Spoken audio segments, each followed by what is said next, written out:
hallelujah. To Jesus our most high. Hosanna sing hallelujah. Hosanna sing hallelujah. To Jesus our most high. Hosanna sing hallelujah. Hosanna sing hallelujah. To Jesus our most high. Hosanna sing hallelujah. To Jesus our most high. It is so good to praise the Lord and make music to your name, O Most High. It is so good to praise the Lord and make music to your name, O Most High. Mari kita ulangi lagu ini. Kita belajar sama-sama ya, mungkin teman-teman ini karena lagu lama masih banyak yang belum tahu. Mari yang sebelah kanan dulu kita mau bernyanyi sama-sama. Hosanna sing hallelujah to Jesus the most high. Hosanna, Hosanna sing hallelujah to Jesus the most high. Yang sebelah kiri, Hosanna sing hallelujah to Jesus the most high. Hosanna sing hallelujah to Jesus the most high. Bersama-sama ya. It is so good to praise the Lord and make music to your name, O Most High. It is so good to praise the Lord and make music to your name, O Most High. It is so good. It is so good to praise the Lord and make music to your name, O Most High. It is so good to praise the Lord and make music to your name, O Most High. Can make music and make music to your name, O Most High. Can make music and make music to your name, O Most High. Haleluya. Puji nama Tuhan. Silakan duduk kembali. Mari saat ini kita mau tenangkan hati kita. Kita mau mulai persekutuan doa kita. Kita membuat tanda kemenangan Kristus. Dalam nama Bapa dan Putra dan Roh Kudus. Amin. Selamat malam Allah Bapa di surga, Tuhan Yesus yang baik dan Allah Roh Kudus. Kami sungguh bersyukur jika kami masih ada sampai saat ini sebagaimana kami ada. Terima kasih Tuhan buat penyertaan-Mu bagi kami masing-masing. Sampai hari ini penyertaan-Mu yang tidak pernah meninggalkan kami. Engkau yang senantiasa ada di setiap nafas kami, di setiap langkah kami, dan di setiap jalan yang kami ambil Engkau ada. Bapa, kami juga bersyukur jika malam hari ini Engkau boleh mengundang kami di tempat ini untuk memuji Engkau.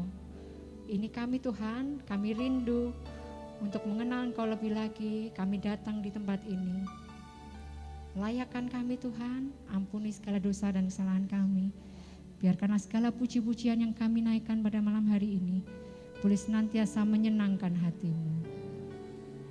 Kami mau serahkan acara persekutuan doa kami malam hari ini ke dalam tangan-Mu. Sebab Engkaulah satu-satunya Allah yang berkuasa. Biarkanlah segala kemuliaan hanya untuk kemuliaan Allah Bapa, Allah Putra dan Allah Roh Kudus, kini dan sepanjang masa. Amin. Sungguh luar biasa ya Tuhan Yesus, Tuhan kita. Dia adalah Allah yang senantiasa ada bagi kita. Allah yang senantiasa mengerti apa yang kita alami. Bahkan jika saat ini kita boleh duduk di tempat ini untuk persekutuan doa, pasti Tuhan Yesus pun juga tahu bahwa hai anakku, kamu di sini. Tuhan Yesus sungguh luar biasa, sungguh mengasihi kita. Setiap apa yang kita rasakan, apa yang kita alami, apa harapan kita, bahkan setiap mimpi kita, Dia adalah Allah yang sungguh mengerti apa yang kita alami. Karena bagian kita adalah Yesus, itu adalah bagian yang terindah dan terbaik bagi kita. Mungkin saat ini kita masih punya pergumulan, kita masih punya permasalahan. Mari saat ini kita mau mempersembahkan segala sesuatunya itu. Biarkanlah itu boleh menjadi korban syukur. Biarkanlah saat ini kita boleh tetap bersyukur, mensyukuri apa yang boleh ada dalam setiap kehidupan kita. Karena kita boleh percaya, pada saat kita memuji Tuhan, pada saat pujian dinaikkan, kuasa Tuhan boleh bekerja. Saat ini mari kita mau naikkan syukur kita, karena Dia adalah Allah yang mengerti hati kita. Hatiku Tuhan,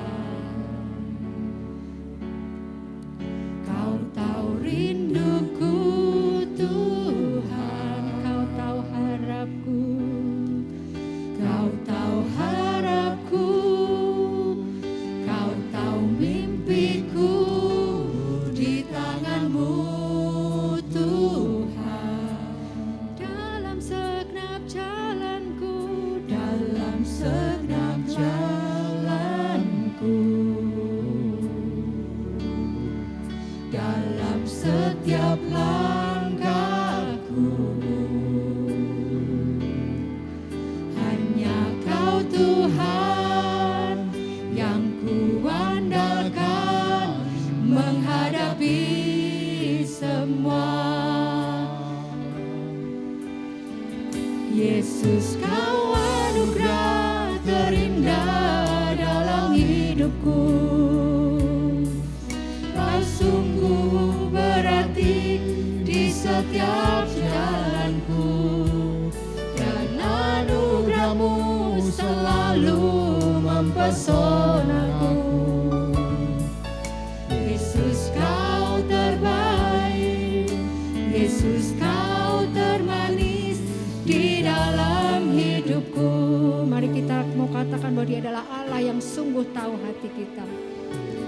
Kau tahu hatiku Tuhan, Kau tahu rinduku Tuhan, Kau tahu rinduku Tuhan, Kau tahu pengharapan kami Tuhan, Kau tahu harapku, Kau tahu mimpiku, di dalam-Mu Tuhan. Bahkan dalam segenap langkah dan jalan kami Tuhan, dalam segenap jalanku, di setiap langkahku, dalam setiap langkahku, hanya Kau yang kuandalkan Tuhan. hanya Kau Tuhan yang kuandalkan Menghadapi semua.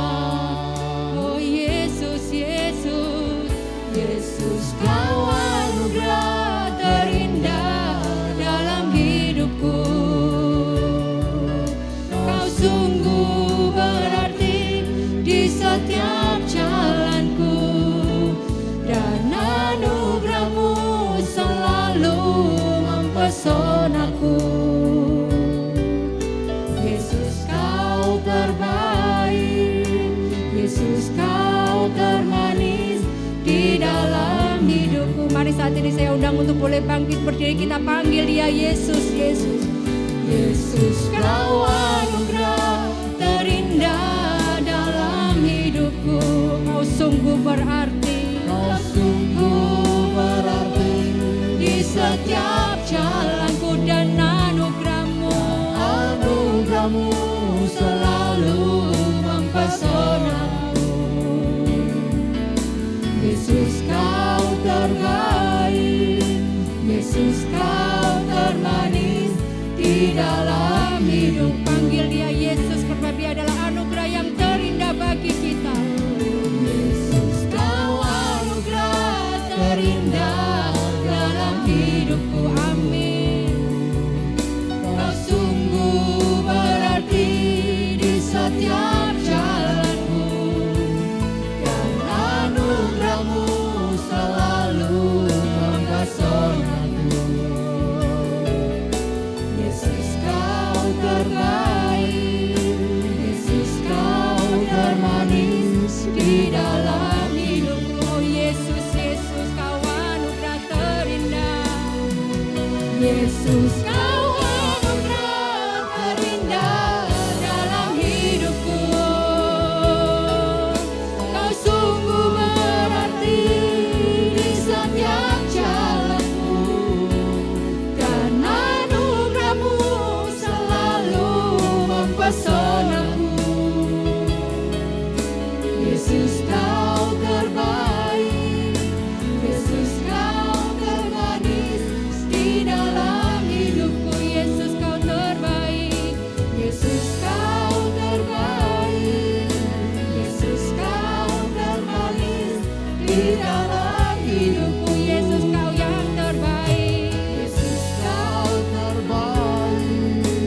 hidupku. Sungguh kau anugerah terindah di setiap langkahku. Kau senantiasa ada, kau yang menyertaiku di setiap nafas yang ku hirup. Engkau ada, sebab engkau sungguh baik, kau teramat baik. Kami sungguh mau bersyukur, segala pengharapan kami ada dalam tangan-Mu Yesus. Anugerah-Mu cukup, anugerah-Mu cukup bagiku. Oh, kau selalu mempesonaku, perbuatan tangan-Mu ajaib, kau yang mempesonaku.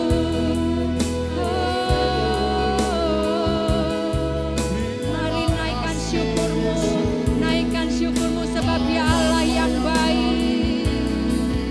Engkau baik, kau sungguh baik, kau teramat baik. Ucapkan syukur-Mu, terima kasih Tuhan, terima kasih Tuhan. Oh, kami sungguh bersyukur, kami sungguh bersyukur Tuhan, sebab Engkau senantiasa hadir dalam segala kehidupan kami. Terima kasih Tuhan, Kau sungguh hadir dalam kehidupan kami.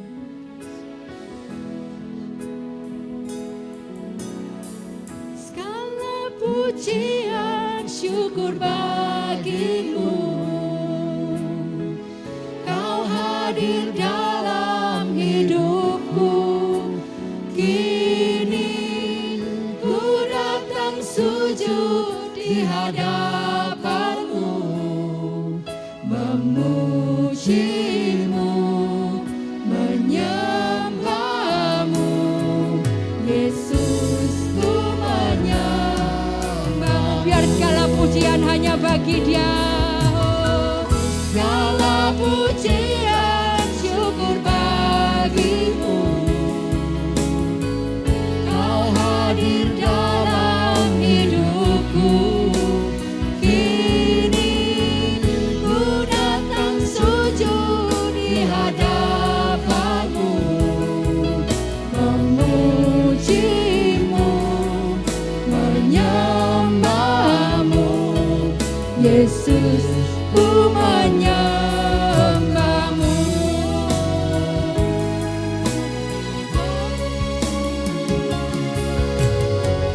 Segala pujian syukur bagi-Mu, Kau hadir dalam hidupku.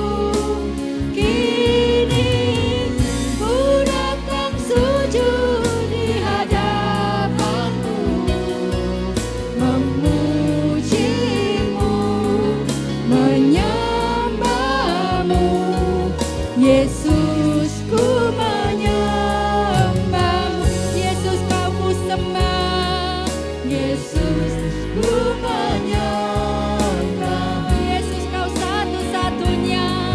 Yesus, ku menyembah-Mu. Haleluya. Berikan sorak-sorai bagi Dia, sebab Dialah saja yang layak disembah. Puji nama Tuhan, kita percaya bahwa kita punya Allah yang dahsyat, amin. Amin. Allah yang dapat melakukan segala perkara lebih dari apa yang kita bayangkan dan kita pikirkan, amin. Amin. Siapa yang di sini boleh percaya bahwa hidup yang kita pilih saat ini adalah hidup yang terbaik, boleh angkat tangannya. Karena kita mau hidup bersama Yesus, Allah yang kita percaya dan tempat kita berharap.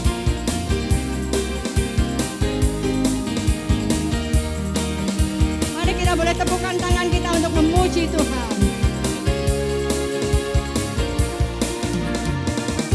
Hidup yang kupilih membuatku berarti, karena Yesus Tuhan tempatku percaya dan berharap. Ku buka mataku, lihat sekelilingku, ku harus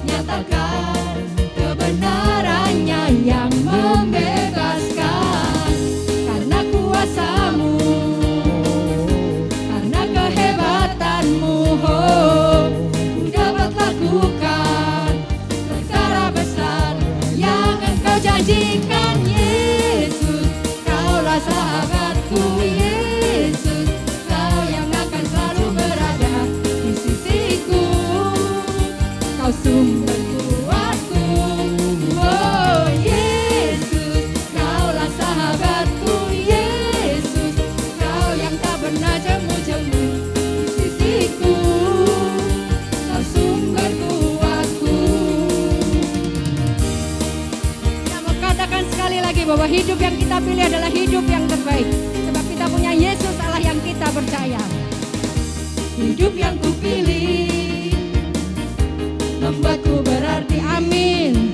Karena siapa? Karena Yesus Tuhan, Yes. tempatku percaya dan berharap. Ku buka mataku, lihat sekelilingku, ku harus nyatakan kebenarannya yang membebaskan. Karena kuasa-Mu, karena kehebatan-Mu, ku dapat lakukan perkara besar yang Engkau janjikan. Yesus, Kaulah sahabatku. Yesus, Kau yang akan selalu berada di sisiku, Kau sumber kuatku. Oh Yesus, Kaulah sahabatku. Yesus, Kau yang tak pernah jemu-jemu di sisiku, Kau sumber kuatku.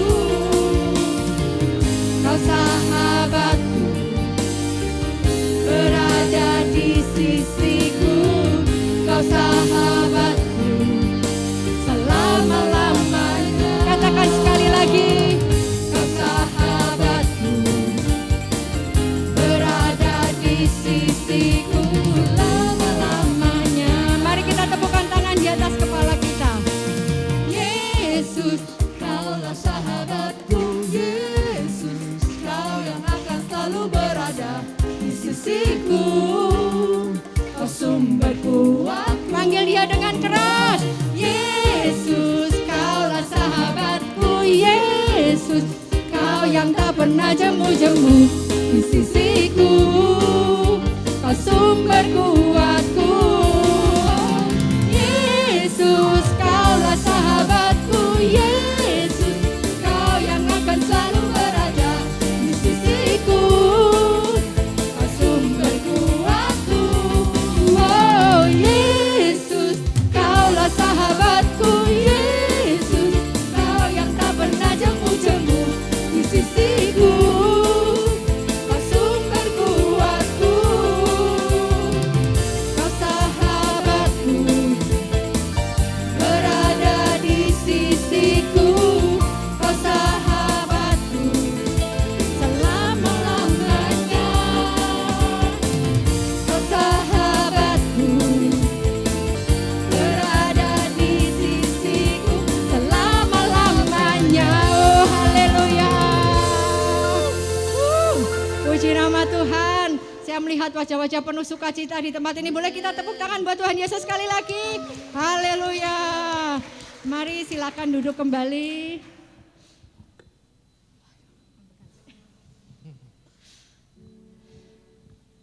Puji nama Tuhan ya. Kita boleh menari, mengangkat tangan, memuji Tuhan. Saya percaya bahwa itu semua karena kebaikan Tuhan. Dan jika tadi boleh dinyatakan bahwa kebenarannya yang membebaskan, ku harus nyatakan. Nah, mari saat ini waktunya sharing, kita mau menyatakan kebaikan Tuhan. Siapa yang bersedia menyatakan kebaikan Tuhan dalam kehidupannya, boleh men-sharingkan bagi teman-teman di sini, sehingga kita boleh saling menguatkan satu sama lain, boleh menjadi berkat bagi teman-teman juga.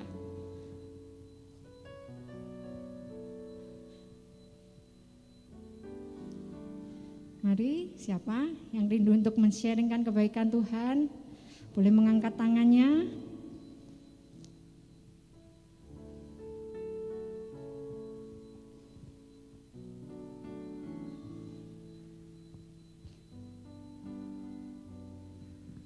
Saya percaya bahwa setiap hari, di setiap helaan nafas kita, mungkin kita tidak perlu men-sharingkan hal-hal yang terlalu besar, tapi saya percaya bahwa pada saat ini kita ada pun, itu semua karena kemurahan Tuhan. Kita pasti bisa bernafas, bahkan tanpa bantuan alat pernafasan pun itu juga adalah kasih kemurahan Tuhan. Oke, mungkin saya boleh sharing dulu, nanti habis ini teman-teman ya. Saya mau men-sharingkan bahwa beberapa minggu yang lalu, karena kondisi perekonomian yang seperti ini, jadinya berefek juga di pekerjaan saya. Jadi saya harus melakukan untuk menyelamatkan cash flow, jadinya harus kayak menjual rugi, intinya seperti itu. Pada saat itu yang seperti itu, lalu kemudian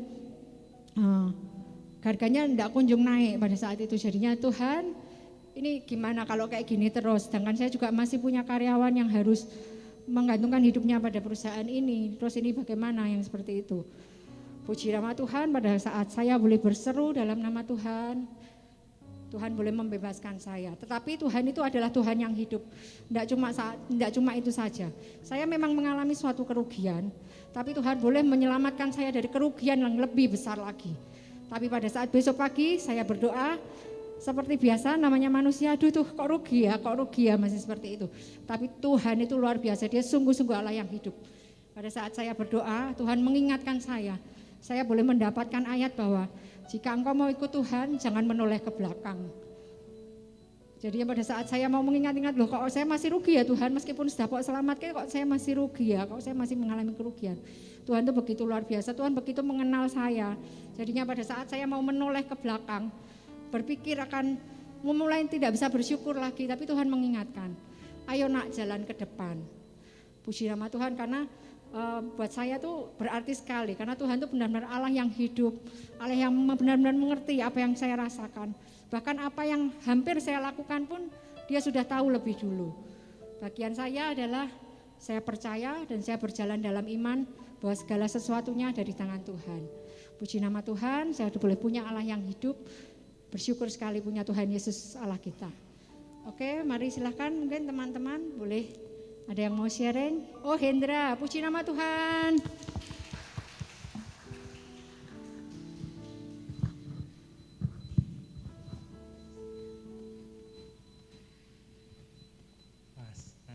Shalom. Ya, saya mau sharing tentang kebaikan Tuhan, di mana Tuhan itu boleh istilahnya ngasih penguatan, ngasih boleh dibilang pendampingan penuh. Jadi kan mungkin banyak dari teman-teman tahu kan, istilahnya aku kan buka usaha baru di bidang makanan. Itu tuh benar-benar kalau buat aku kayak ngerubah kebiasaan yang luar biasa gitu loh.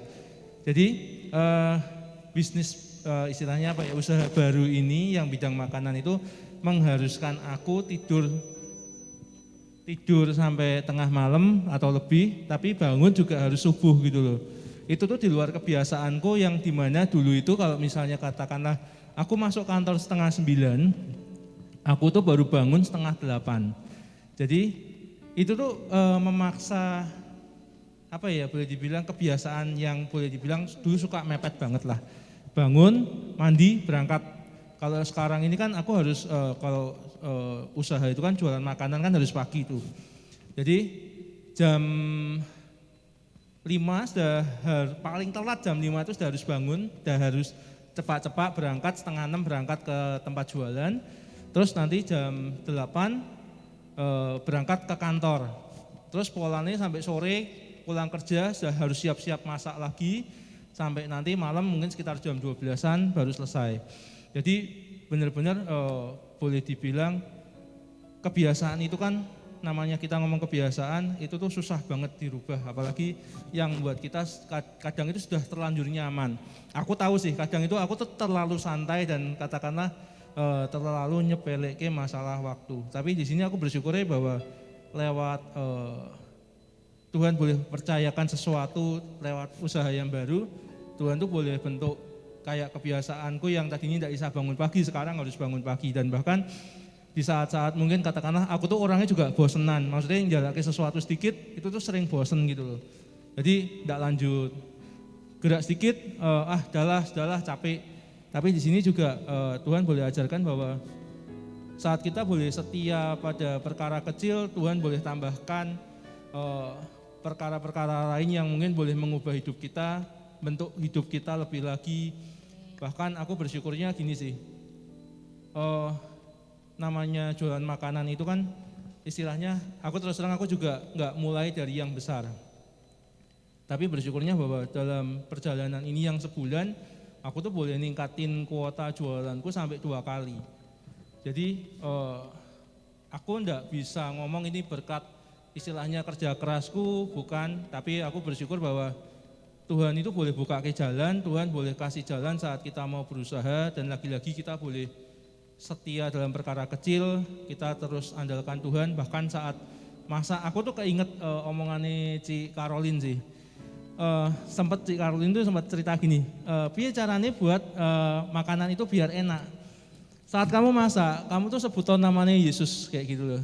Jadi itu salah satu bumbu yang mungkin boleh dibilang ya percaya enggak percaya, tapi itu kenyataan gitu loh, bahwa saat kita boleh andalkan Tuhan dalam hal apapun, dalam hal sekecil apapun, Tuhan boleh bantu, Tuhan boleh ikut bekerja, dan boleh tunjukkan banyak hal yang luar biasa dalam hidup kita. Ya seperti itu sih, puji Tuhan. Puji nama Tuhan, Tuhan sungguh luar biasa bekerja dalam setiap kehidupan kita. Pada saat kita boleh percaya, kita mau berjalan di jalannya Tuhan, pasti kuasanya adalah kuasa yang terbaik di setiap jalan-jalan kita. Mari saat ini kita mau tenangkan hati kita mau masuk lebih dalam lagi, kita mau menyembah Tuhan, karena Dia adalah satu-satunya Tuhan, Dia adalah satu-satunya Allah yang layak disembah, yang berkuasa di bumi dan di surga.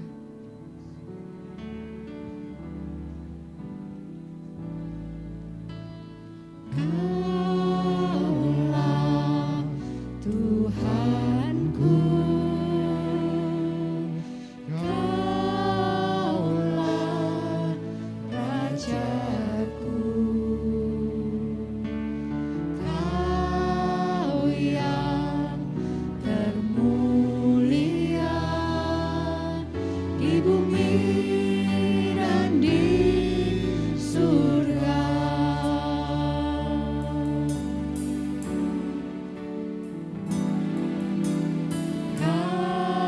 Kaulah Tuhanku,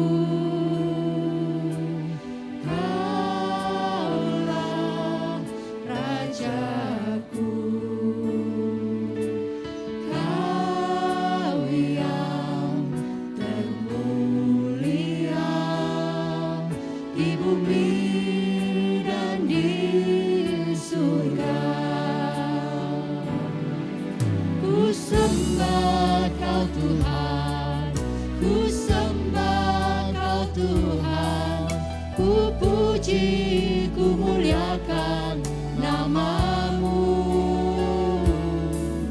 Ku sembah Kau Tuhan, ku sembah Kau Tuhan, ku puji, ku muliakan nama-Mu. Mari saat ini saudara boleh bangkit berdiri, kita mau memanggil Dia adalah Allah Tuhan kita. Kaulah Tuhanku, Kaulah Rajaku, Kaulah Rajaku, Kau yang termulia di bumi dan di surga. Ku sembah Kau, ku sembah Kau Tuhan, ku sembah Kau Tuhan, ku puji, ku muliakan nama-Mu. Ku sembah Kau Tuhan, ku sembah Kau Tuhan, ku puji, ku muliakan nama-Mu. Mari sembah Dia. Ku sembah Kau Tuhan, ku sembah Kau Tuhan, ku puji, ku muliakan nama-Mu.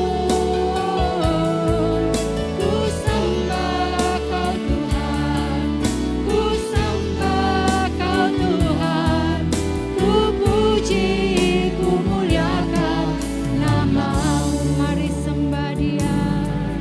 Ku sembah Kau Tuhan, ku sembah Kau Tuhan, ku puji, ku muliakan nama-Mu. Kau yang ku sembah Kau Tuhan,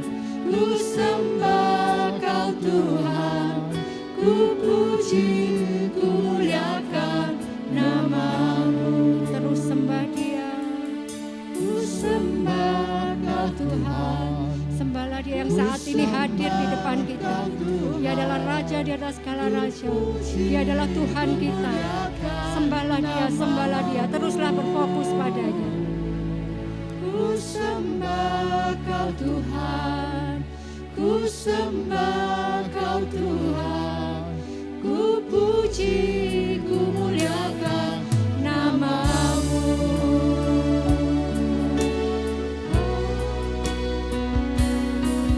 Ku sembah Kau Tuhan, ku sembah Kau Tuhan, ku puji, ku muliakan nama-Mu.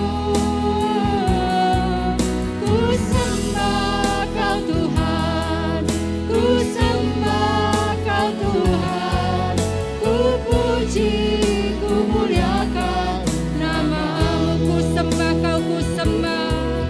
Ku sembah Kau Tuhan, ku sembah Kau Tuhan, ku puji, ku muliakan nama-Mu.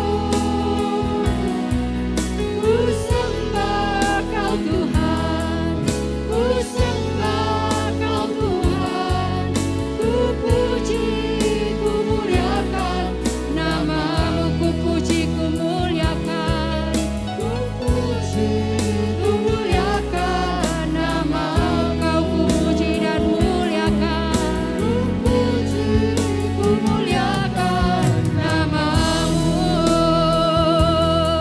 Sembahlah Dia, Dialah satu-satunya. Dialah Raja yang berkuasa atas surga dan bumi, Raja di atas segala raja yang layak disembah.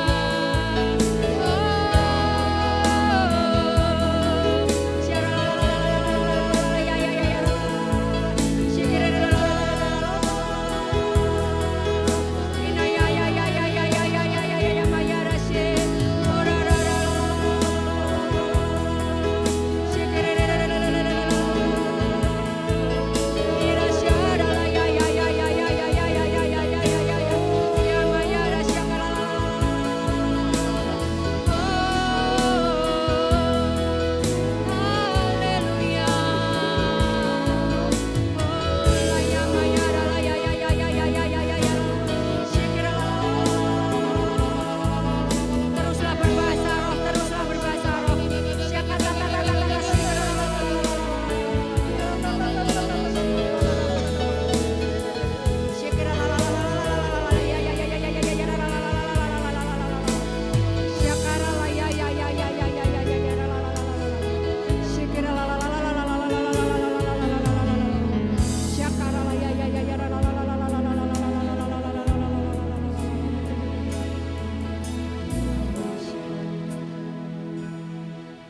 Ku sembah Kau Tuhan, ku sembah Kau Tuhan, ku puji, ku muliakan nama-Mu.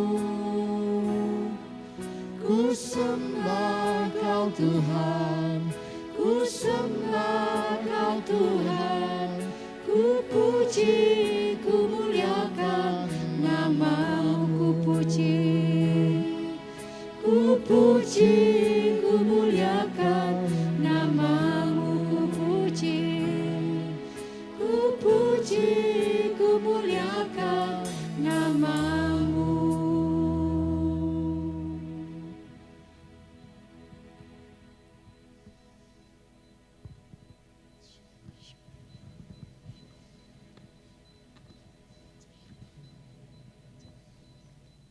Bapa, jika sebentar lagi kami mau mendengarkan firman-Mu, kiranya Engkau boleh melembutkan hati kami, dan Engkau juga boleh mengurapi Bapak Freddy yang akan membawakan firman pada malam hari ini.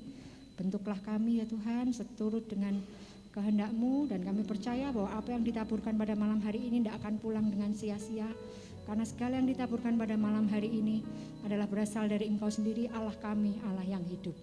Terima kasih Tuhan, amin.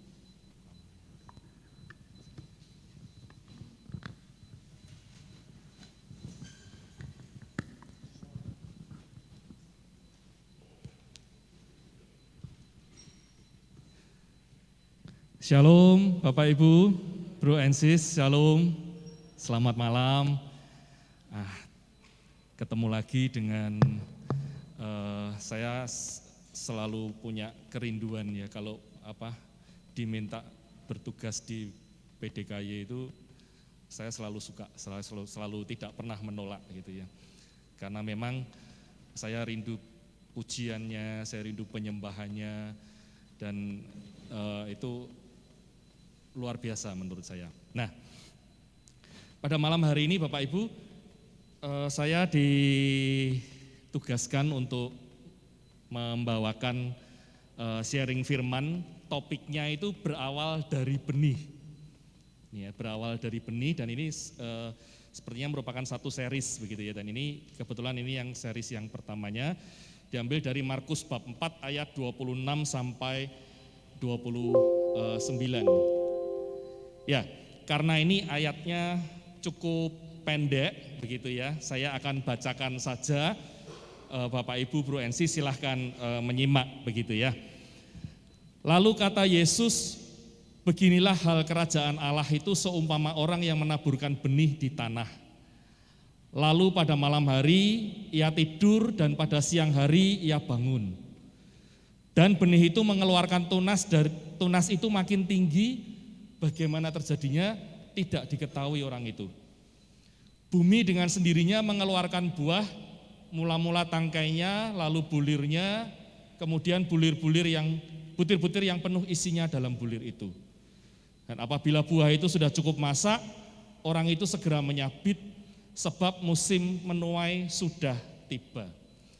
Ini perikop mengenai perumpamaan tentang benih yang tumbuh. Dan kalau Bapak Ibu baca di Alkitab ya, perikop ini itu tidak ditemukan di Injil yang lain untuk yang perikop ini. Ya, jadi hanya ada di Markus. Tetapi supaya kita bisa memahami konteks keseluruhan sebetulnya Tuhan mau bicara apa melalui Markus ini, saya mencoba mulai dari awal gitu ya. Karena Markus bab 3 ini Markus 4 ini itu bicara mengenai banyak perumpamaan. Yang pertama bab 4 ayat 3 sampai 8 itu bicara mengenai penabur gitu ya. Kemudian yang hari ini yang Markus 4 26 sampai 29 itu mengenai benih yang tumbuh.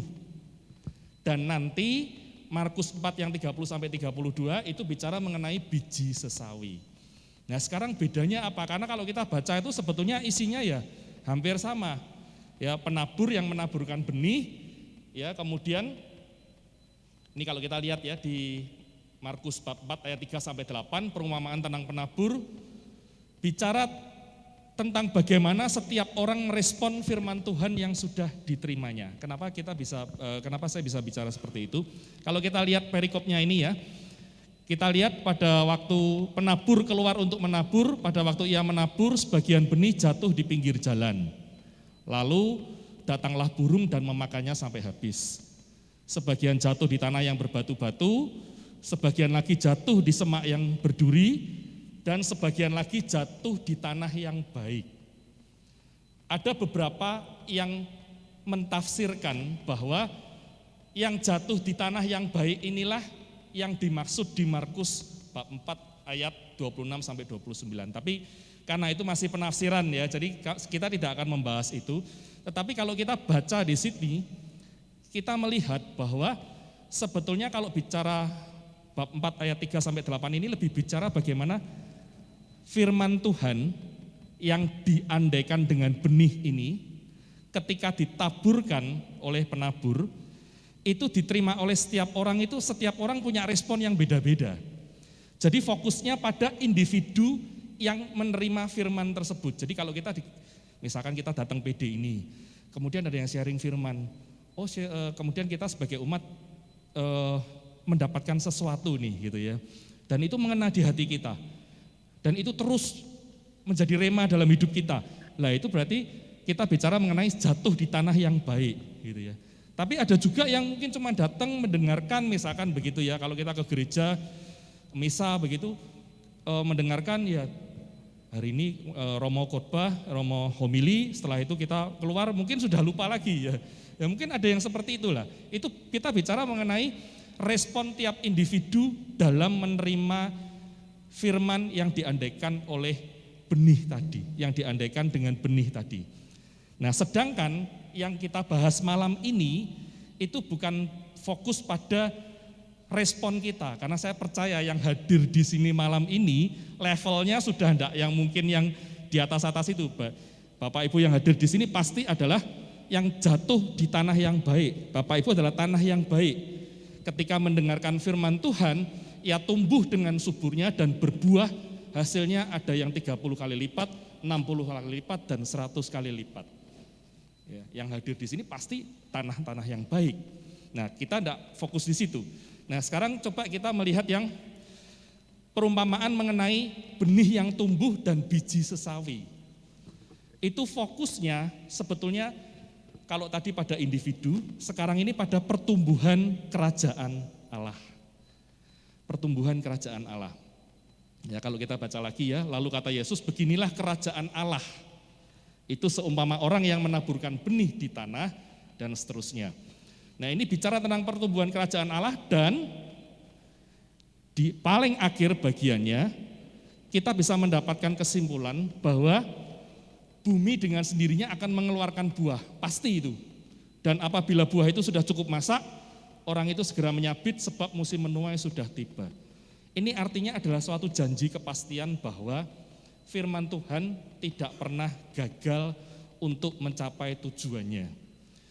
Meskipun kita itu sebagai penabur, kita itu cuman menabur benih, ya. Kita penabur ini berarti kita yang diminta oleh Tuhan untuk melayani.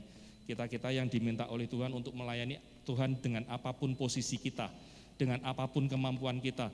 Kita menaburkan benih kita, gitu ya. Kita menaburkan, men-sharingkan firman Tuhan. Nah,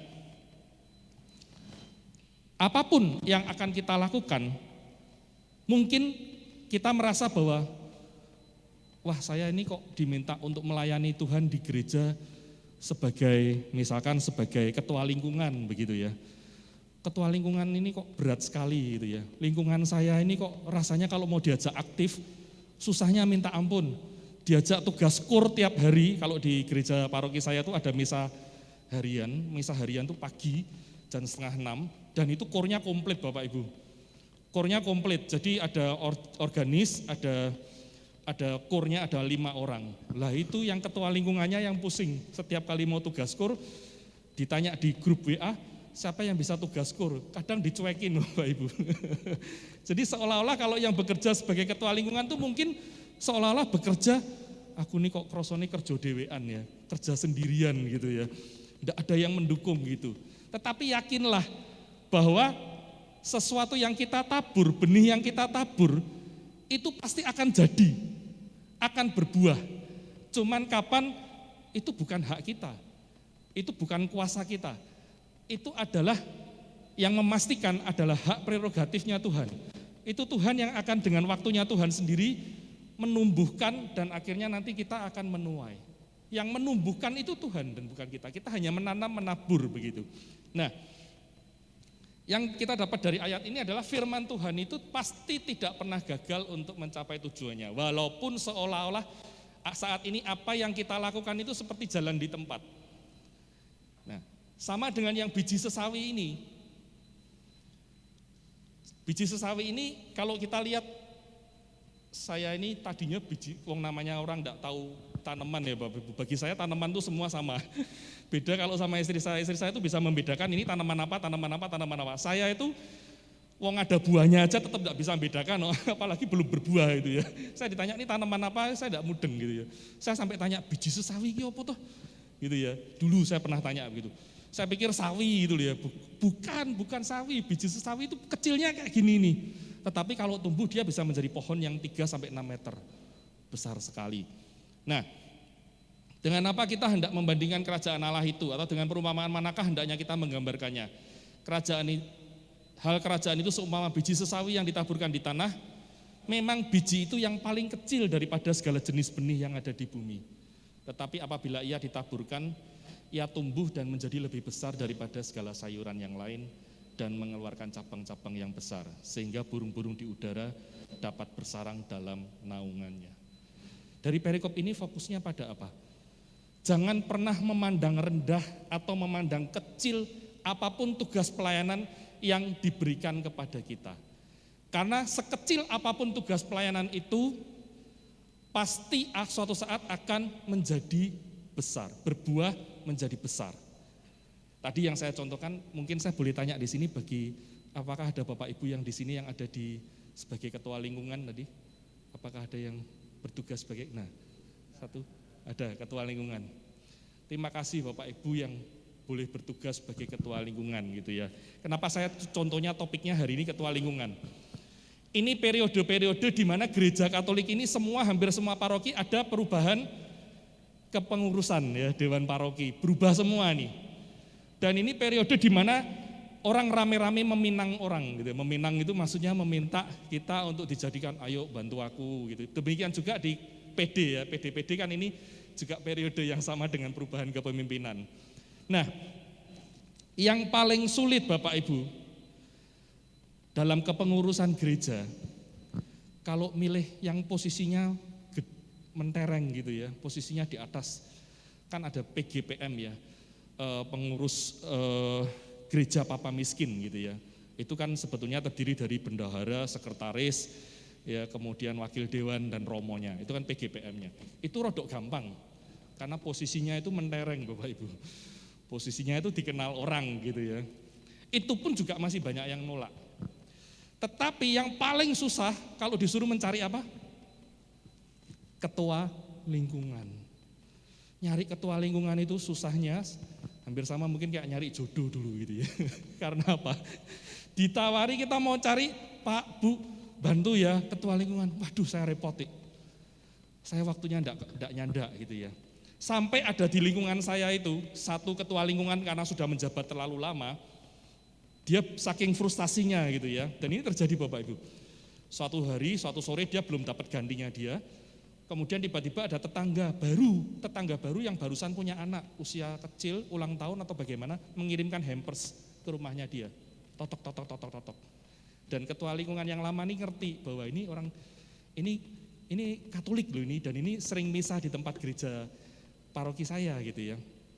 Langsung ditembak begini, habis ngirimkan hampers langsung ditembak.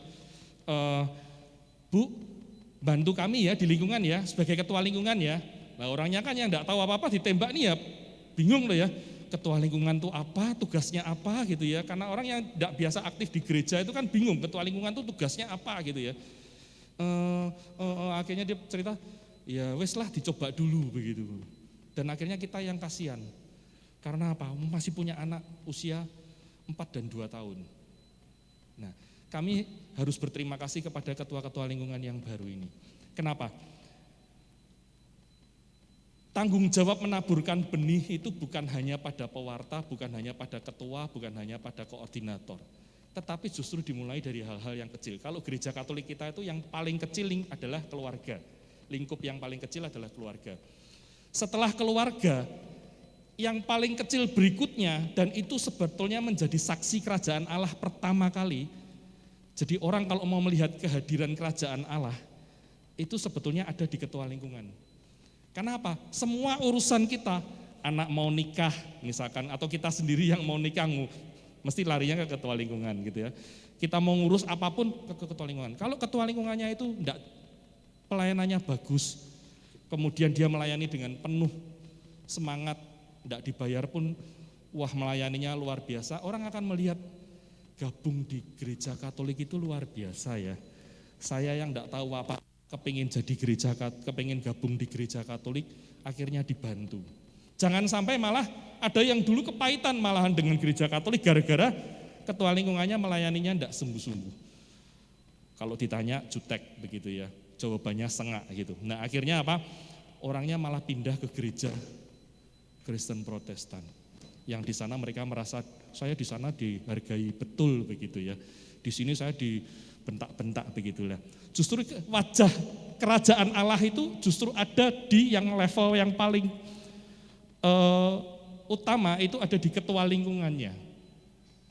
Sehingga ini yang saya jadikan contoh pada malam hari ini gitu ya.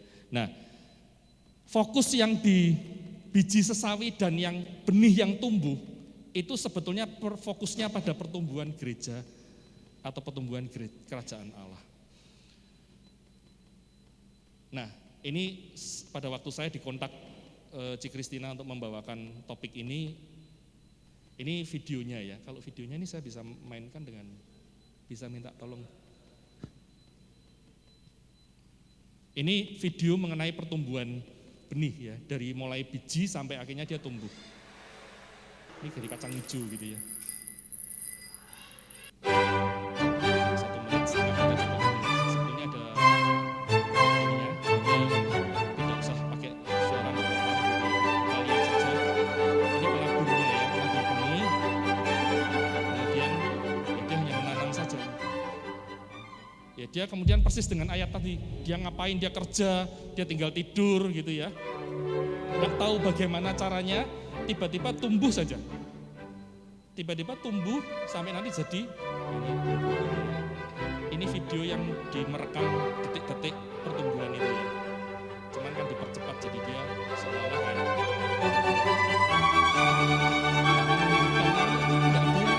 prosesnya bagaimana. Sinar yang menyediakan juga Tuhan.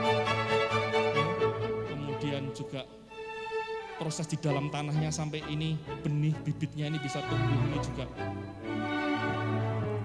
bukan yang pasti yang melakukan, bukan yang penaburnya, karena penaburnya hanya menabur benih dan kemudian sampai jadi seperti ini.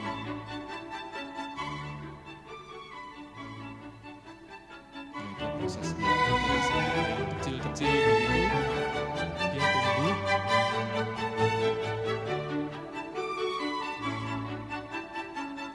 Ya sekarang ada kamera ya, enak ya, bisa direkam gitu ya.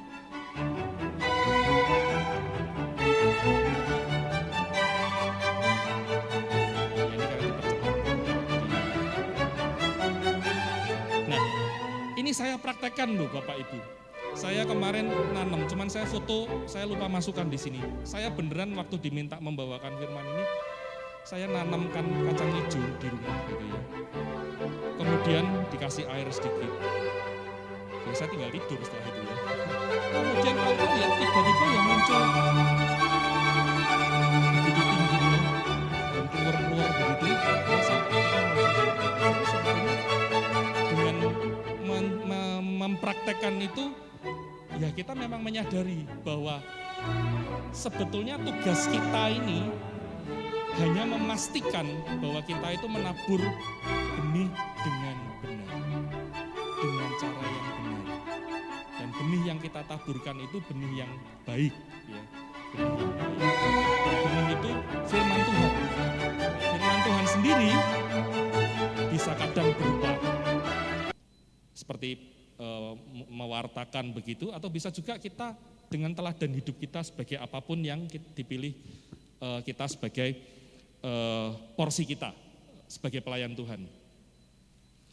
Nah, tugas penabur kalau diringkas ini Bapak Ibu, memberitakan firman Tuhan, bekerja dengan ketekunan dan kesabaran, bekerja dengan pengharapan yang pasti. Satu hari saya tuh diminta sama pengurus PD juga, sesama pengurus PD, dia bilang, Fred, kamu bantu melayani di LP ya, LP.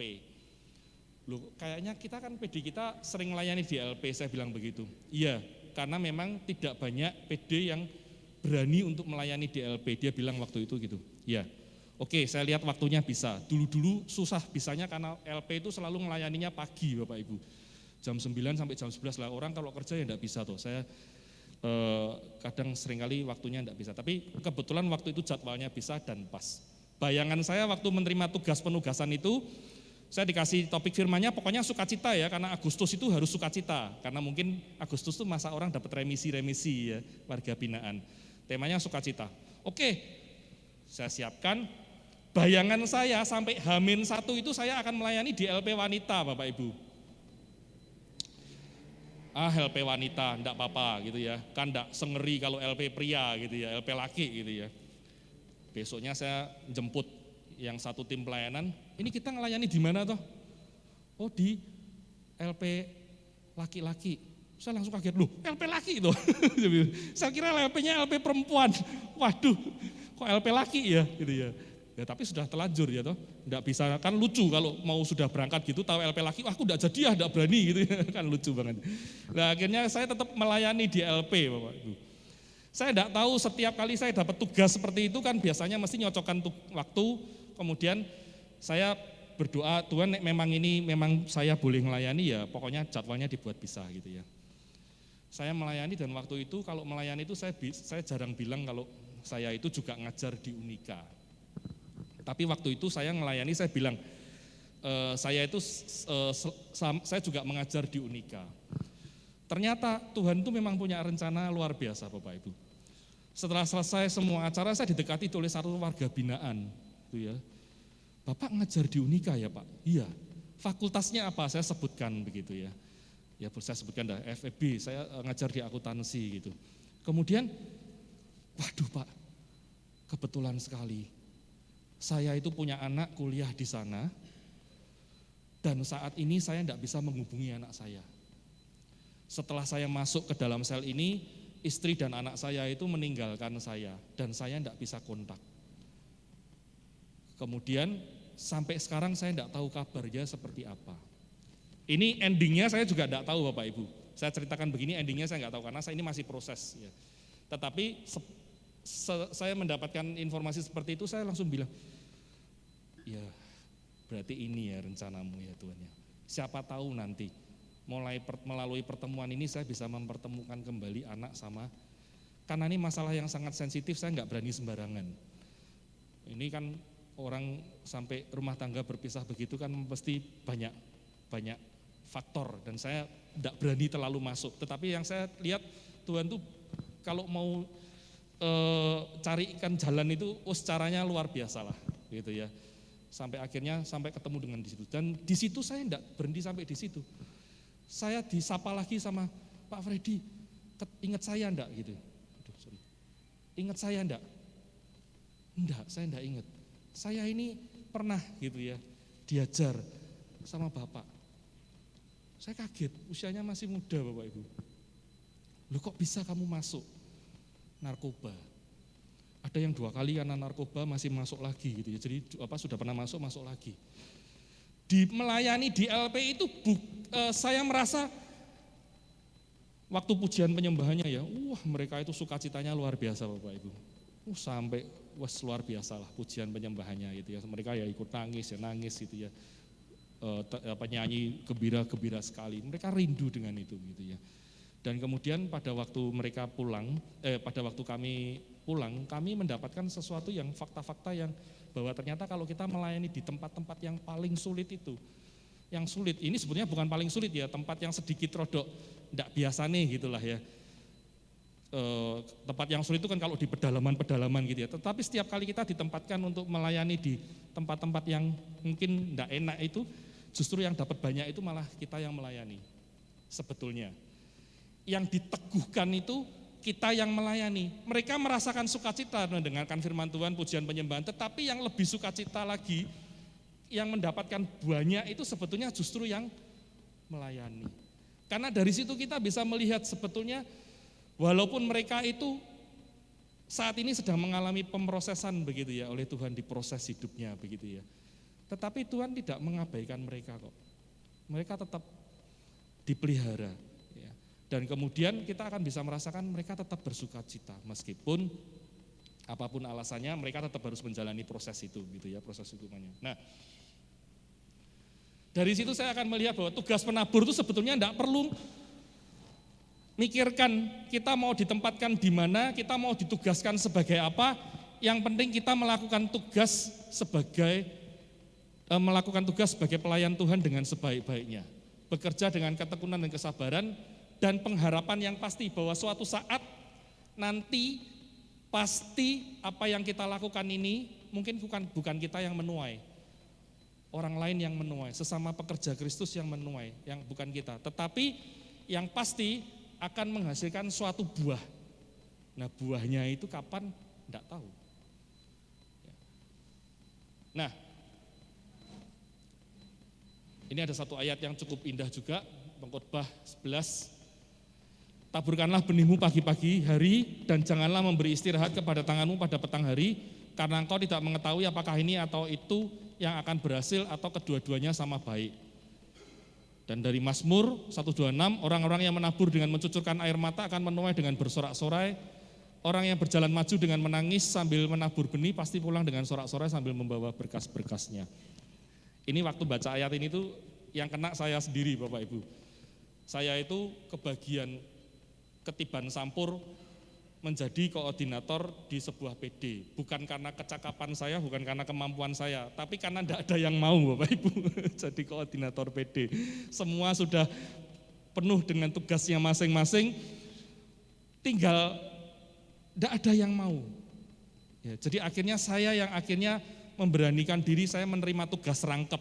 Padahal sebetulnya sudah ada tugas yang lain. Saya menerima tugas koordinator itu dengan rodok-rodok. Sebetulnya bukan karena ini ya. Tetapi, dan Bapak Ibu yang jadi koordinator dimanapun mesti ngerasake hal yang sama.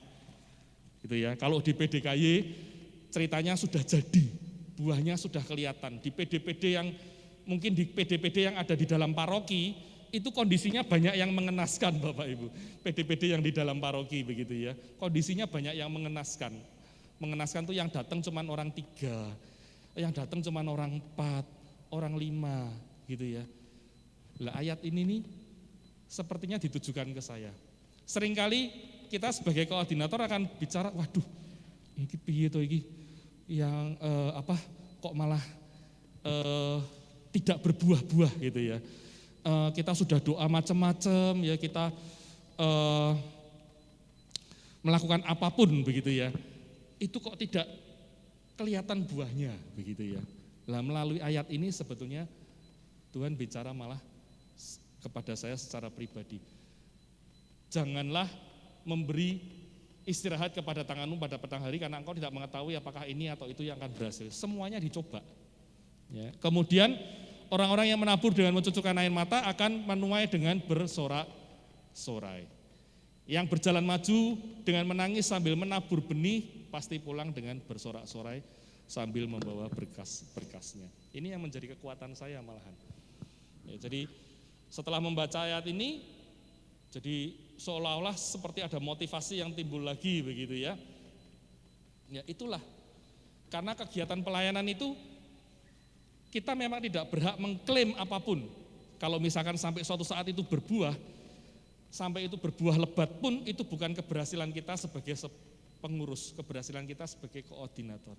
Tapi itu karena memang kehendak Tuhan, memang waktunya yang sudah dibuat Tuhan, memang sudah tiba waktunya. Nah, ini yang menjadi,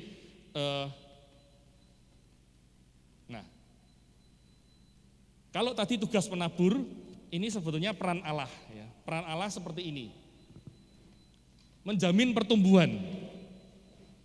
Pertumbuhan bersifat bertahap sampai menuju kematangan. Bertahap, tidak ada yang instan. Setiap kita melakukan kegiatan pelayanan apapun, tidak pernah bisa instan gitu ya, selalu bertahap gitu. Kemudian menjamin bahwa akan menghasilkan buah yang berlimpah dan memastikan akan adanya masa panen atau penuaian. Ini peran Allah. Dan sesuatu yang tidak bisa dikontrol oleh kita sebagai manusia. Kalau kita sebagai penabur tadi kita bisa mengontrol adalah yang kita berikan, taburkan benihnya adalah benih yang baik. Dikasih tugas pelayanan apapun ya persiapkan dengan baik. Yang kita hanya bisa lakukan seperti itu. Dengan tekun ya kita lakukan. Tetapi ada satu hal yang ini tidak bisa kita kontrol sekali karena ini merupakan hak prerogatifnya Tuhan. Mau ditumbuhkan kapan, mau berbuah kapan, itu waktunya Tuhan. Jadi ini dari sini kita bisa mengetahui bahwa ternyata kerajaan Allah itu bertumbuhnya tidak sesuai dengan waktu yang kita perkirakan. Nanti di akhir saya akan memperlihatkan perkembangan jumlah umat Katolik di seluruh dunia. Mungkin Bapak Ibu nanti sudah pernah baca, tapi yang belum pernah baca mungkin akan kaget gitu ya. Ternyata umat Katolik di seluruh dunia itu jumlahnya ada sekian dan pertumbuhan terbesarnya ada di negara mana begitu ya. Nah kita lihat firman ini ternyata digenapi oleh Tuhan. Jadi bahwa suatu saat tertentu sampai musim panen tiba, itu kerajaan Allah itu akan menjadi besar. Persis seperti yang difirmankan seperti ini. Nah, tantangannya apa? Bapak Ibu, kita sebagai pekerja, kita sebagai pelayan Tuhan, kita sebagai penabur gitu ya. Jadi kalau memang saya fokusnya pada hari ini adalah kita bicara di sini, kita sharing di sini sebagai sesama pelayan Tuhan. Saya yakin Bapak Ibu sudah aktif di masing-masing kegiatan gerejanya, Bapak Ibu punya talenta masing-masing, Bapak Ibu ditunjuk oleh Tuhan, diminta oleh Tuhan untuk melakukan kegiatan pelayanannya. Nah, seringkali kita menghadapi tantangan itu apa?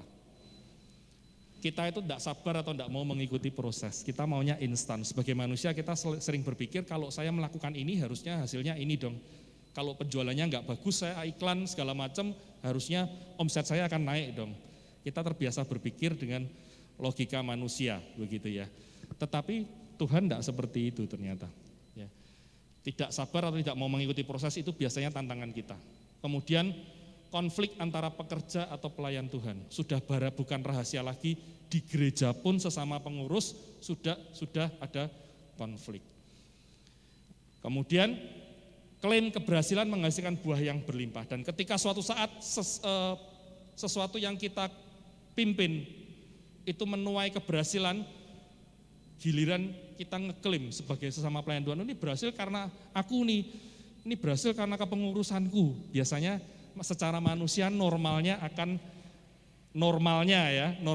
biasanya akan seperti ini. Saya berharap sih tidak begitu ya, tetapi biasa secara manusiawi itu akan seperti ini. Nah, ini persis ada yang di 1 Korintus 3 itu sudah menjelaskan dengan benar, dengan persis keadaan ini ya. Aku menanam, Apolos menyiram, tetapi Allah yang memberikan pertumbuhan. Jadi sesama pekerja Tuhan itu ya, satunya menanam, satunya menyiram, gantian gitu ya, gantian. Tidak ada yang lebih hebat, nggak ada yang lebih bagus gitu. Karena itu yang penting bukanlah yang menanam atau yang menyiram, melainkan Allah yang memberikan pertumbuhan. Karena baik yang menanam maupun yang menyiram adalah sama, dan sama-sama akan menerima upahnya sesuai dengan pekerjaannya sendiri. Karena kita semua ini adalah kawan sekerja Allah, dan kamu adalah ladang, kamu itu adalah maksudnya umat ya, umat itu adalah ladang Allah, bangunan Allah. Nah, kita yang sesama pelayan, penabur itu diingatkan bahwa tidak ada yang lebih hebat dari kita. Karena yang bisa menumbuhkan itu hanya Allah yang memberi pertumbuhan. Jadi klaim keberhasilan itu ya hanya boleh ditujukan untuk Allah saja. Karena Dia yang memberikan pertumbuhan, dan sampai waktunya tiba nanti akan masa panen. Ini benar-benar ayat yang singkat, tetapi sebetulnya kalau disadari akan memberikan introspeksi kepada kita, terutama yang kita sudah melayani lama gitu ya, bahwa konflik apapun itu sebetulnya perbedaan pendapat adalah hal yang biasa. Tetapi ketika kita mau sama-sama menyadari bahwa kita ini sama-sama pekerja Allah, sama-sama pelayan Tuhan, yang satu menanam, yang satu menyiram, tidak ada yang lebih hebat dari kita. Satu di antara kita tidak ada yang lebih hebat, semuanya mendapatkan upah yang sama. Ini ayat yang menurut saya cukup indah, gitu ya. Nah, Bapak Ibu, ini tadi saya janji ini, gitu ya, data umat Katolik. Ini ada sumbernya. Jadi ayat ini, perikop hari ini itu dibuktikan dengan pertumbuhan umat Katolik di seluruh dunia. Per tahun 2020, ya, posisi per tahun 2020, jumlah seluruh umat Katolik di seluruh dunia itu 1,36 miliar, ya. 1,36 miliar, bertambah sekitar 20 juta kalau saya nggak salah, bertambah 20 juta. Kemudian per tahun 2021, saya nggak bisa dapat yang 2021 tahunnya yang di Indonesia, yang di dunia. Yang di Indonesia per tahun 2021, Indonesia itu hanya Katolik ya, 8,43 juta jiwa atau sekitar 3,06% dari seluruh penduduk Indonesia. Apakah di Indonesia mengalami pertumbuhan umat Katolik yang luar biasa? Enggak. Jumlahnya cuma sedikit Bapak Ibu. Ini kalau dijumlah dengan Kristen, Protestan baru banyak lumayan ada bunyi. Tapi kalau cuma umat Katolik tok itu cuma segini tok loh. Ya. Kemudian tertinggi di seluruh provinsi ada di NTT, Nusa Tenggara Timur. 53,59%. Terendah di Gorontalo 0,09%. Jawa Tengah tidak beda jauh 0,93%. Padahal kita lihat Jawa Tengah itu provinsi yang cukup toleran Bapak Ibu. Betul ya? Provinsi yang cukup toleran. Kita di Semarang ini mendirikan gereja nyaris tidak pernah ada berita aneh-aneh. Ya, izinnya mesti keluar gitu ya.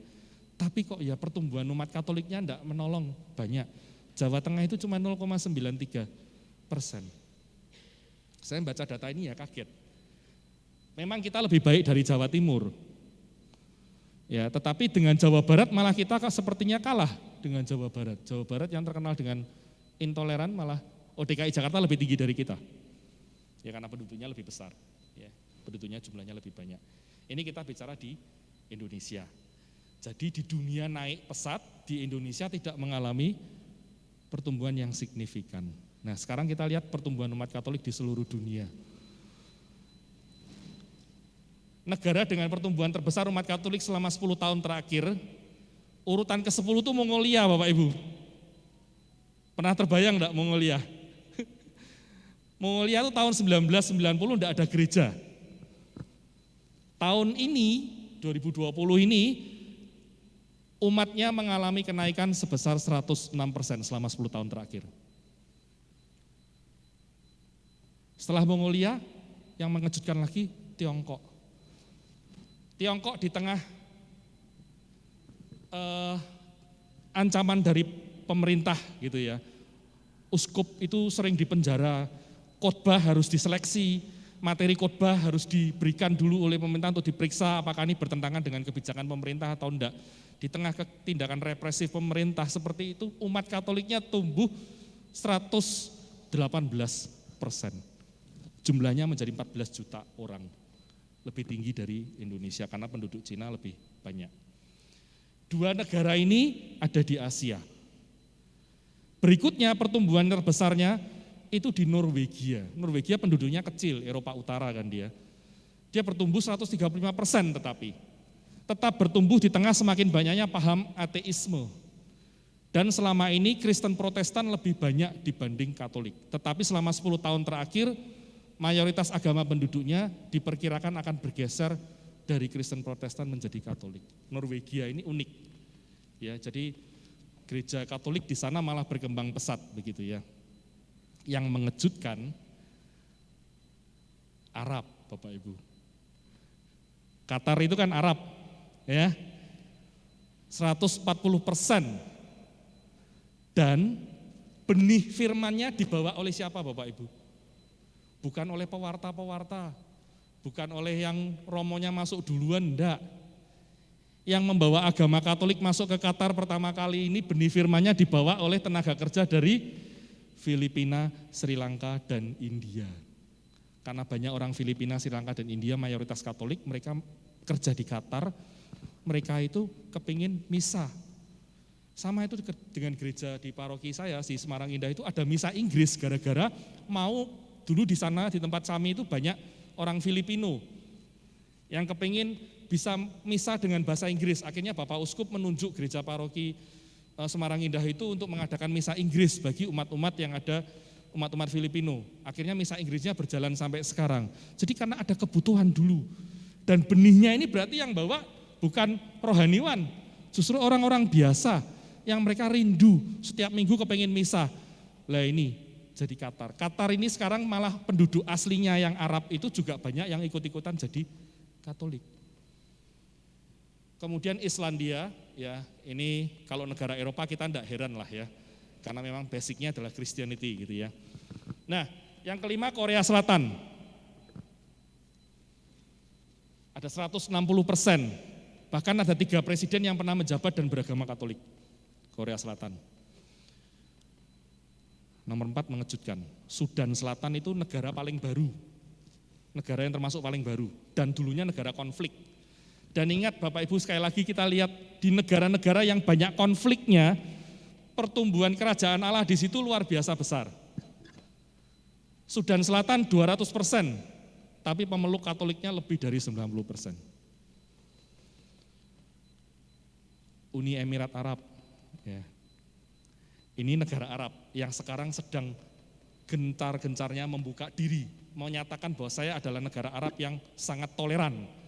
Terbukti Bapak Ibu, 222% sama dibawa oleh tenaga kerja dari Filipina, India, dan Sri Lanka. Yang berikutnya Republik Demokratik Kongo, persentase pemeluk Katoliknya meningkat dari 30 menjadi 60%.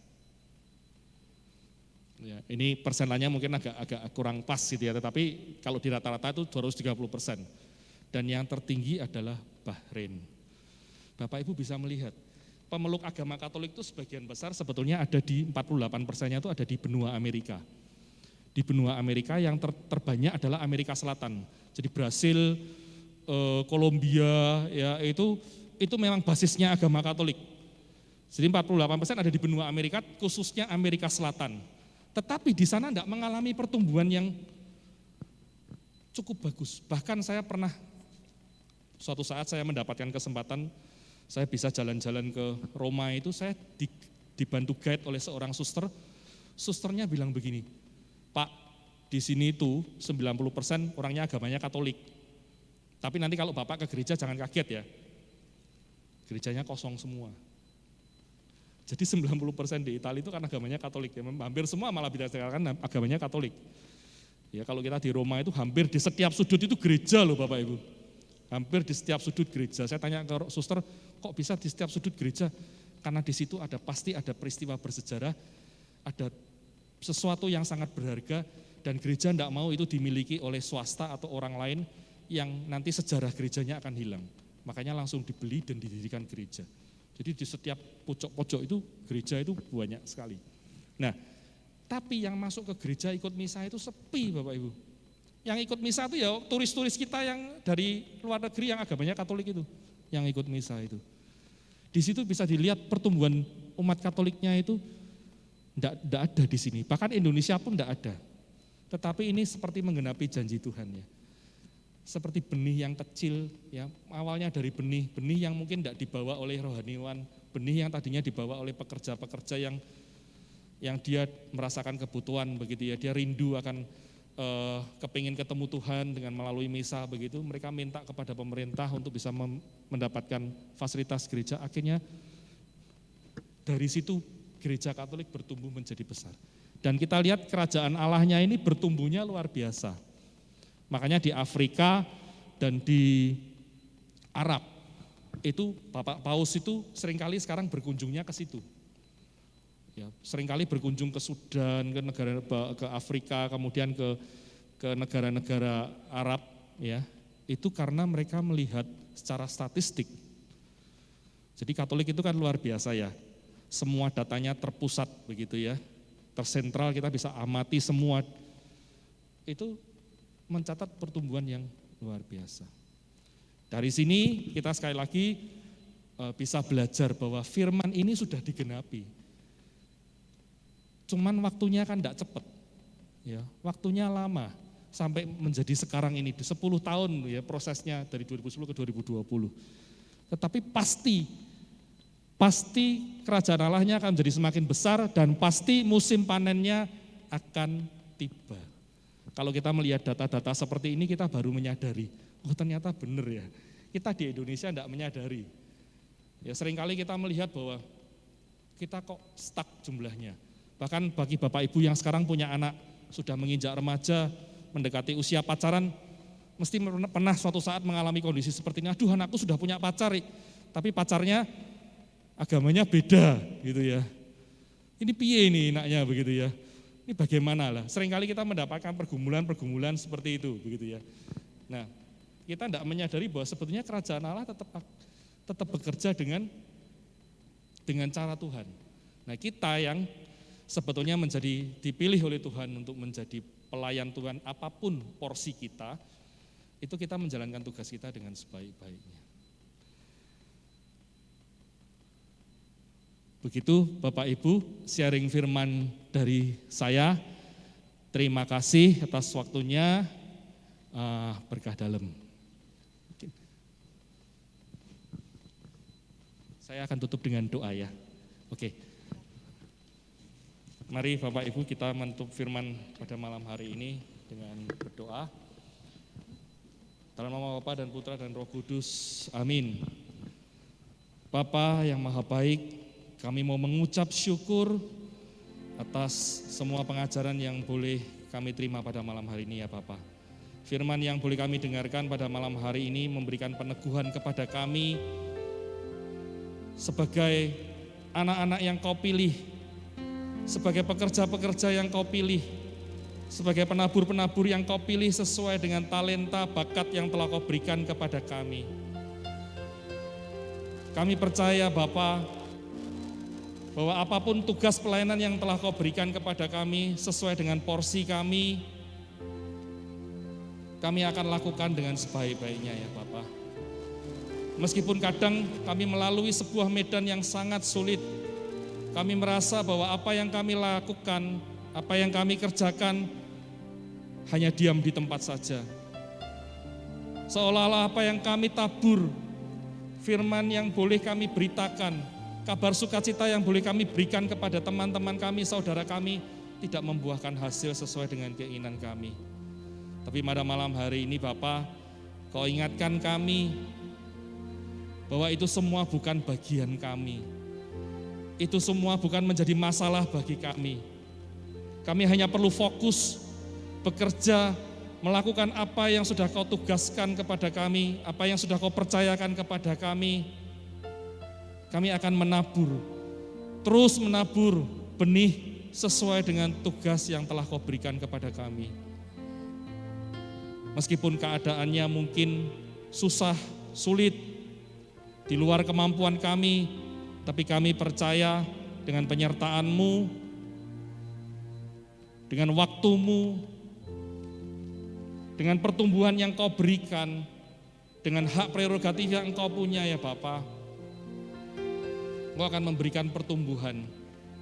Dan suatu saat Engkau akan memberikan buah yang berlimpah bagi semua yang telah kami lakukan dalam kegiatan pelayanan kami. Beri kami kekuatan Bapa, beri kami ketabahan, beri kami ketekunan untuk bisa menjalankan dengan sebaik-baiknya apa yang telah Kau berikan kepercayaan itu kepada kami ya Bapa. Dan biarlah jika nanti pada waktunya musim panen akan tiba, biarlah kami semua bisa merasakan kebahagiaan bahwa apa yang kami kerjakan, apa yang telah kami taburkan boleh membuahkan buah yang berlimpah, dan itu semua hanya karena anugerah-Mu, hanya karena kemuliaan-Mu saja Engkau boleh menghasilkan, Engkau boleh memberikan pertumbuhan buah yang begitu lebat bagi semua kegiatan pelayanan kami ya Bapak. Dan kami tidak berhak untuk mengklaim apapun mengenai keberhasilan itu, karena kami percaya bahwa Engkaulah yang memberikan pertumbuhan dan Engkaulah yang memberikan buah yang berlimpah itu. Kami hanya pekerja-pekerja-Mu yang akan siap menaburkan benih firman-Mu dimanapun Kau tugaskan kami. Semua permohonan ini kami mau serahkan ke dalam tangan-Mu ya Bapa, dengan perantaraan Putra-Mu yang terkasih, Tuhan dan Juru Selamat kami, Tuhan kami Yesus Kristus. Amin. Yang menabur, menanam hancurkan air mata, pasti akan menuai dengan sorak-sorai. Yang berjalan, menangis sambil menabur benih, pasti akan membawa berkasnya. Yang menabur dengan mencucurkan air mata, pasti akan menuai dengan sorak-sorai. Yang menangis sambil menabur benih, pasti pulang membawa berkasnya.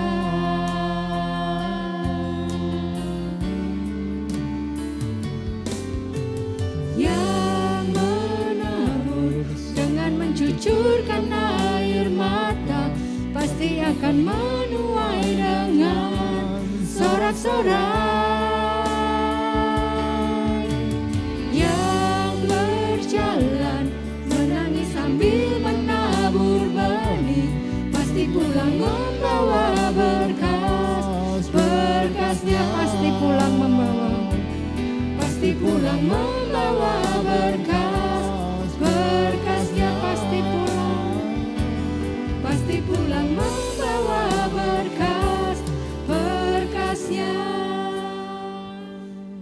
Terima kasih Tuhan buat firman-Mu yang boleh Engkau bagikan. Jika sebentar lagi kami akan belajar untuk memberikan apa yang boleh Engkau berikan pada kami akan memberikan kolekte. Berikanlah hikmat bagi kami Tuhan, berapa yang harus kami berikan. Kami percaya bahwa pada saat tangan-tangan kami memberi, itu semuanya gak akan sia-sia, karena semuanya itu hanya untuk perpanjangan kerajaan Allah saja. Mari Tuhan, kiranya Engkau boleh mengajarkan kami untuk memberi yang terbaik bagi Engkau. Terpujilah nama-Mu Tuhan, kini dan sepanjang masa. Amin.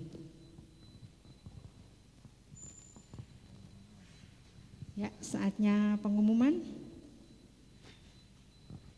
Oke, minggu depan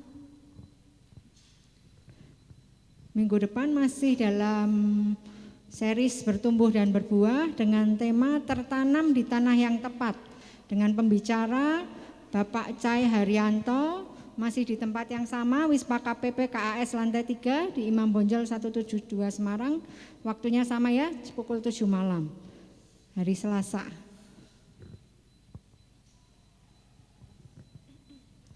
Oh iya, selain buat orang tua yang boleh bersekutu di atas ini, buat orang tua yang boleh punya anak-anak usia kelas 5 SD sampai dengan kelas 1 SMP, kita juga ada pelayanan Kayetin. Tema Kayetin minggu depan adalah pintar menggunakan waktu. Mari bagi mama-mama, papa-papa yang boleh punya anak-anaknya boleh diajak.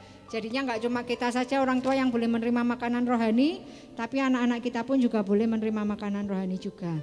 Selain itu ada juga KY Kids ya.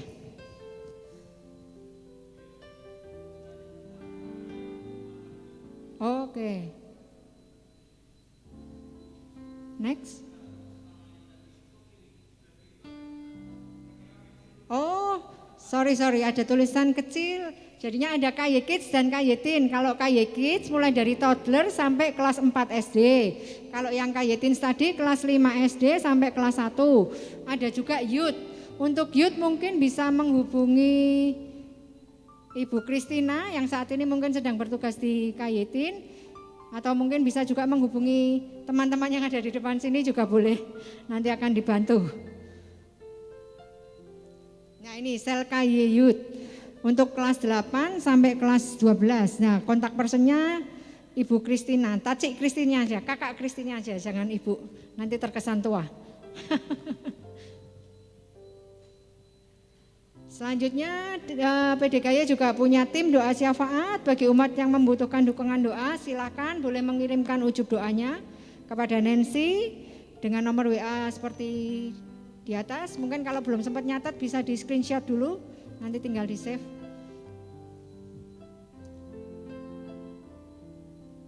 Nah, selain di persekutuan doa, kita juga ada komunitas sel. Bedanya apa sih komunitas sel dengan persekutuan doa ini? Kalau komunitas sel itu kita akan kelompok-kelompok kecil, kita akan sharing iman, kita akan sharing firman. Jadinya kita akan lebih intens seperti keluarga-keluarga kecil kita. Ibarat kata kita di sini keluarga besar, tapi pada saat kita komunitas sel itu keluarga kecil kita. Yang seperti itu. Mari yang belum bergabung di komunitas sel boleh menghubungi Ibu Melisa dengan nomor WA seperti tersebut di atas. Mungkin di sini nanti minggu depan boleh di-sharingkan mungkin teman-teman yang sudah bergabung di komunitas sel bagaimana rasanya di komunitas sel. Oke, next. Untuk persembahan kasih PDKY selain cash juga bisa melalui QRIS dengan rekening BCA atas nama Erlinali. Itu bisa di screenshot atau langsung aja sekarang di scan, ditransfer sekarang juga.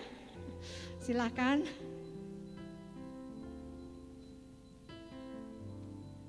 Kolektor KY Kit dan KY Tin harap dimasukkan amplop dan dibawa oleh anak-anak untuk dikumpulkan langsung pada saat KY Kids dan KY Teens. Jadinya tangannya anak-anak tidak kotor terkena uang, jadinya sudah bersih. Dari rumah dipersiapkan dulu. Nah ini ya buat kolektor KY Kid. Kita tidak memandang jumlahnya, tapi biarkanlah anak-anak itu boleh belajar memberi yang terbaik buat Tuhan. Jangan lupa kita masih harus menaati prokes, pakai masker, gunakan hand sanitizer, dan kita harus cek suhu tubuh kita karena di depan sudah ada termometer. Pada saat kita masuk, baiknya kita saling menjaga satu sama lain, jadinya prokes tetap harus ditaati. Oh teman-teman jangan lupa PDKY itu juga punya Instagram. Mari di follow @PDKasihYesus dan juga ada YouTube-nya. Jangan lupa di subscribe sama like ya YouTube-nya ya. Next. Nah ini setiap hari Sabtu jam 7 sampai jam 9. Selain olah jasmani, kita juga ada olah rohani, kita juga ada olah jasmani sampai belibet ngomongnya. Ya jadinya selain rohani kita juga diisi. Nah ini salah satunya biar sehat adalah mari sehat bareng PDKY dengan badminton PDKY setiap hari Sabtu pukul 19 sampai pukul 9 di lapangan badminton Gereja Atmo di Rono. Kontak personnya Bapak Ming Ming, silahkan dicatat. Di sini adalah atlet-atlet badminton kita ini, 3 ini atlet badminton kita. Bagi yang baru pertama kali hadir boleh mengangkat tangannya. Tim mungkin bisa membantu untuk memberikan, boleh diangkat dulu tangannya. Oke, tim sudah. Selamat datang ya, minggu depan datang kembali yang baru pertama kali hadir. Sudah pengumumannya? Oke, puji nama Tuhan. Persekutuan doa kita sudah boleh selesai. Saat ini saya mohon untuk Bapak Tommy untuk berdoa tutup.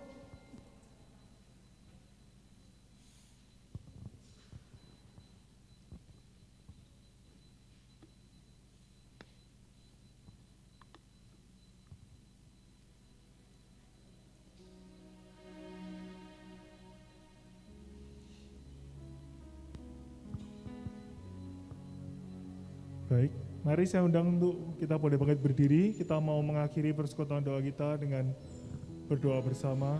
Dan kita mau tenangkan hati, kita mau arahkan hati kita kepada Tuhan. Sungguh besar kasih-Mu Tuhan bagi setiap kami yang malam hari ini hadir. Bersama-sama kami ini memuji, bersyukur, menyembah Engkau, mendengar setiap kebenaran firman-Mu. Tuhan kami percaya Engkau pribadi yang paling mengenal kami, Engkau yang paling mengenal setiap hati kami. Dan malam hari ini Engkau mengajar kami, Engkau kembali mengingatkan kami, agar kami ini benar-benar boleh menjadi penabur yang baik. Kami percaya Tuhan, apa yang kami tabur, Engkau sendiri yang akan memproses segala sesuatunya, hasilnya, itu semuanya untuk kemuliaan nama-Mu saja. Kami bersyukur Engkau telah mengutus anak-Mu, Bapak Freddy yang telah mewartakan setiap kebenaran firman-Mu. Tuhan kami mau berdoa kiranya Engkau boleh berkati selalu anak-Mu ini, berkat-Mu dalam pekerjaan, dalam keluarga, dalam kesehatan, juga dalam pelayanannya. Bila mana Kau percayakan begitu banyak pelayanan dalam kehidupannya, kami juga percaya Engkau menambahkan hikmat daripada-Mu sendiri sehingga anak-Mu ini boleh memberi yang terbaik untuk Engkau. Terima kasih Tuhan, kami juga bersyukur untuk setiap anak-anak-Mu yang melayani pada malam hari ini, untuk tim pujian, WL, para singers, untuk pemusik, untuk tim manager, pendoa syafaat yang melayani di KY Kids, di KY Teen, perlengkapan, semuanya saja Tuhan yang dengan penuh kerendahan hati melayani Engkau, melayani pekerjaan-Mu. Kiranya Engkau sendiri yang gantikan pada mereka ini damai sejahtera, sukacita, sehingga Engkau juga boleh tambahkan setiap talenta-talenta mereka. Terima kasih ya Tuhan, kami sebentar lagi juga akan mengakhiri persekutuan doa kami dan sebentar lagi kami juga akan pulang. Kami mohon kepadamu, biarlah kiranya Engkau sendiri menyertai setiap daripada kami, setiap perjalanan pulang kami ini, sehingga kami ini boleh tiba di rumah kami masing-masing, membawa damai dan terlebih membagikan damai kepada orang-orang yang ada di sekeliling kami. Terima kasih Tuhan Yesus, doa ini kami naikkan hanya di dalam nama-Mu Tuhan Yesus Kristus, sebagai Tuhan dan Juru Selamat kami.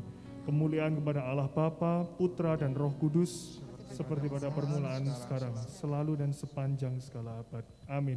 Dalam nama Bapa dan Putra dan Roh Kudus. Amin. Puji nama Tuhan, terima kasih buat persekutuan doa malam hari ini. Minggu depan kita berjumpa lagi di tempat yang sama dan waktu yang sama.